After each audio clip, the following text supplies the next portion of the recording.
नमस्कार साथियों, आपका अपने YouTube चैनल पर बहुत बहुत स्वागत है। हिंदू सृष्टि की कहानी। हिंदू धर्म में सृजनात्मकता, क्रिएशन स्टोरी।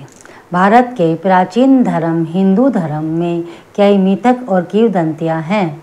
हिंदू धर्म के अधिकांश देवताओं को तीन मुख्य देवताओं विष्णु, शिव और ब्रह्मा के रूप में देखा जाता है। यह कहानी भगवान ब्रह्मा द्वारा विष्णु के आदेश पर दुनिया के निर्माण के बारे में बताती है। दुनिया से पहले, आकाश से पहले, अंतरिक्ष से पहले समुद्र के अलावा कुछ भी नहीं था। एक सपाट लुढ़कती झील जो शून्यता और उससे परे शून्य के किनारों को लपेटती थी। पानी पर तैर रहा था एक विशाल सांप। अनंत सर्प राजा अपनी कुंडलियों में आंखें बंद करके बिना किसी बाधा के भगवान विष्णु लेटे हुए थे। भगवान सो रहे थे। पानी, सांप, भगवान, कुछ भी नहीं हिला, स्थिर था, पूर्णता। फिर दुनिया के सबसे गहरे कोनों में एक आवाज़ शुरू हुई, एक धीमी आवाज़, एक गुनगुनाहट, एक धड़कन। यह बढ़ी और धड़कती रही और खालीपन को भरती रही। एक शक्ति, एक आग्रह, ऊर्जा की एक धड़कती गुजली। यह एक गूंजने वाले शब्दांश में बदल गई जो अंतहीन रूप से एक धड़कते हुए दिल की तरह अपने आप में समाहित हो गई। ओम ओम ओम ओम। भगवान विष्णु ने अपनी आंखें खोली। समय आ गया था। दुनिया जन्म लेने के लिए तैयार थी। उन्होंने शांत जल की ओर देखा। उसी क्षण उनके सामने एक कमल का फूल आकार ले लिया। उसमें भगवान विष्णु के सेवक सृष्टिकर्ता ब्रह्मा बैठे थे। उन्होंने अपना सिर झुकाया और भगवान विष्णु की इच्छा सुनने का इंतजार किया। यह समय है दुनिया के लिए समय है, अपना काम शुरू करने का समय है। उस एक कमल के फूल में वह सब है जो तुम्हें चाहिए। एक ऐसी दुनिया बनाओ जो हमेशा के लिए रहेगी, जब तक कि मैं समय के अंत की घोषणा नहीं कर देता। शुरू करो, ऐसा विष्णु जी ने ब्रह्मा जी से कहा। जैसे ही उन्होंने यह कहा, एक प्रचंड हवा चलने लगी। समुद्र का पानी कांप उठा। सर्पराज और भगवान विष्णु दोनों की नज़रों से ओझल हो गए। अकेले ब्रह्मा की कमल नौका मंथन करते समुद्र में बह गई। ब्रह्मा ने अपनी भुजाएं ऊपर उठाई और हवा थम गई।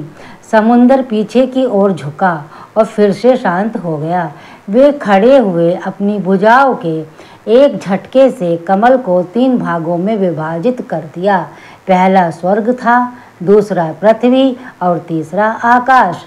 एक ही क्षण में दुनिया की शुरुआत हो गई थी। ब्रह्मा ने नई धरती को पौधों से सजाया।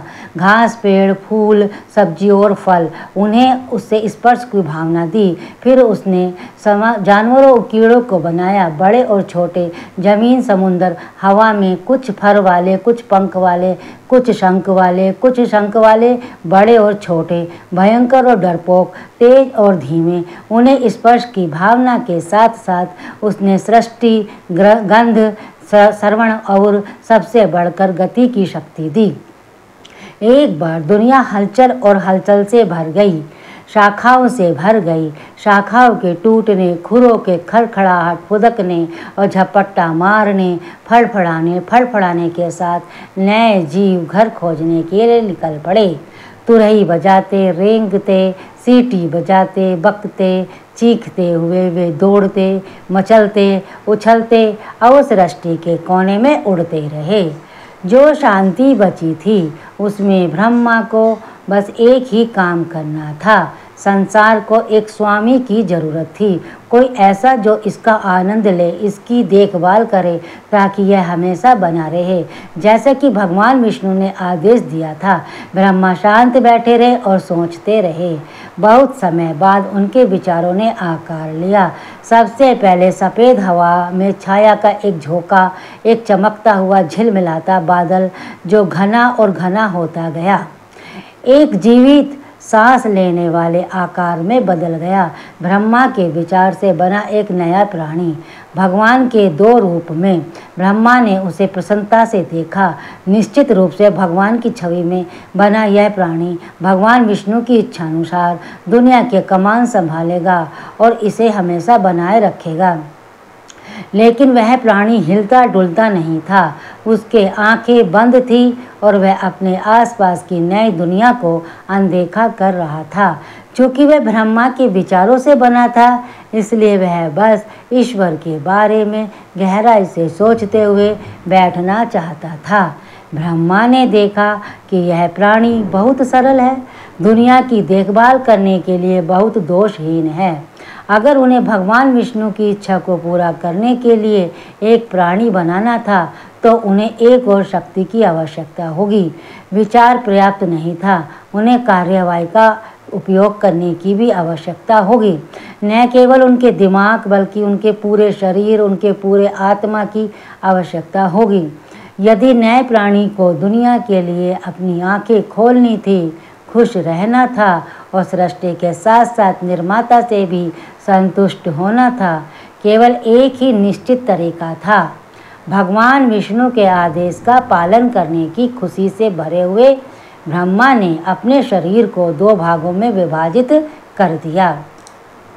एक पल में एक था और दूसरे पल में 2 थे, बराबर अखंड संपूर्ण एक दूसरे की छवि। एक से ब्रह्मा ने पुरुष का निर्माण किया और दूसरे से स्त्री। पुरुष को मनु बुद्धिमान कहा गया और स्त्री को शत्रुपाहर रहस्यमयी। ब्रह्मा से उत्पन्न मनु और शत्रुपा ने एक दूसरे के हृदय में झांका। वे मुस्कुराए और धीरे से उन्होंने हाथ मिलाया। फिर वे ब्रह्मा के द्वारा उन्हें दी गई दुनिया में साथ साथ चले गए। उनका कार्यभार, उनकी जिम्मेदारी समय की शुरुआत में भगवान विष्णु द्वारा उन पर डाला गया आनंद और कर्तव्य है। इस प्रकार सृष्टि की रचना हुई। इसी प्रकार की धार्मिक, पौराणिक, प्रेरणादायक